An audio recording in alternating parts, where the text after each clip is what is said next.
वर्षभरात एकूण 24 एकादशी ह्या येतात. एक असते ती शुक्ल पक्षातील आणि दुसरी असते ती कृष्ण पक्षातील.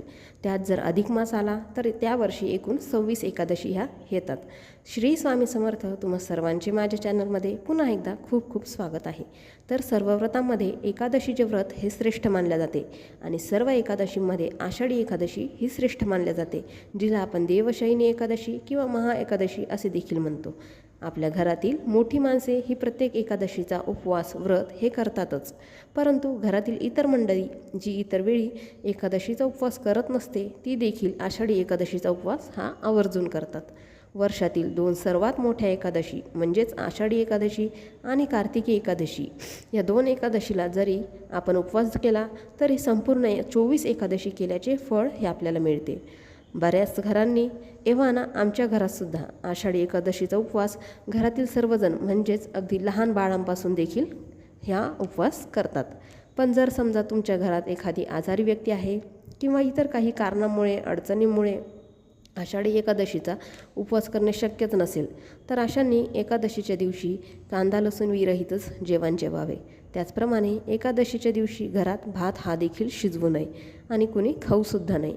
जर संपूर्ण घराने उपवास धरला तर मग काही प्रश्नच उरत नाही, परंतु जर उपवास न करणारी व्यक्ती कुणी असेल तर त्याने कांदा लसूण आणि तांदूळ हे एकादशीच्या दिवशी खाणे कटाक्षाने टाळावे.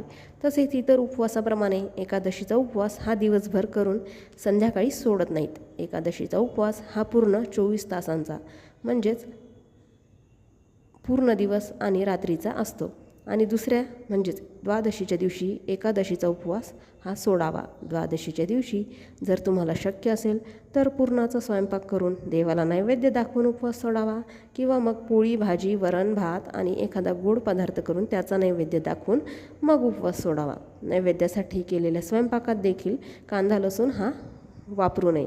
एकादशीच्या दिवशी तुम्ही उपवासासाठी बटाटे रताळे गूळ भगर शेंगदाणे तीळ साबुदाणा राजगिरा ह्यापासून बनलेले पदार्थ खाऊ शकतात. फळे खाऊ शकतात. तसेच चहा दूध पिऊ शकतात. पण ह्याचा अर्थ असा नाही की दिवसभर पार पोट तडणीला लागेस्तोवर अंगात आळस येईल एवढे भरगच्च खायचे. एकादशी आणि दुप्पट खाशी मग अशा उपवास करण्याला काहीच अर्थ नाही. मग त्यापेक्षा तुम्ही उपवास न केलेलाच बरा. एकादशीच्या दिवशी दुपारी झोपू नये. ह्या दिवशी तुम्ही विष्णू सहस्त्रनाम किंवा व्यंकटेश स्तोत्राचे आवर्जून पठण करा. तसेच कमीत कमी एक तुळशीपत्र तरी तुमच्या देवघरातील पांडुरंगाला किंवा बालाजीला किंवा विष्णू किंवा बाळकृष्णाच्या मूर्तीला अर्पण करा. घरात अपशब्द बोलू नका. तसेच एकादशीच्या दिवशी पूजा मांडणी अभिषेक कसा करावा कोणती सेवा करावी ह्याचा व्हिडिओ मी चॅनलवर आधीच अपलोड हा केलेला आहे, तर त्याची लिंक मी तुम्हाला डिस्क्रिप्शन बॉक्समध्ये देत आहे. तुम्ही तो व्हिडिओ बघू शकता. आणि फक्त आषाढी एकादशीलाच नव्हे तर प्रत्येक एकादशीच्या दिवशी तुम्हाला हे नियम पाळायचे आहेत. तुम्ही उपवास करो अन्यथा न करू. तर आजचा व्हिडिओ इथेच संपवते.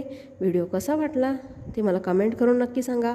आवडला असेल तर व्हिडिओला लाईक जास्तीत जास्त जणांसोबत शेअर करा आणि असेच नवनवीन माहिती मिळवण्यासाठी आपल्या चॅनलला नक्कीच सबस्क्राईब करा.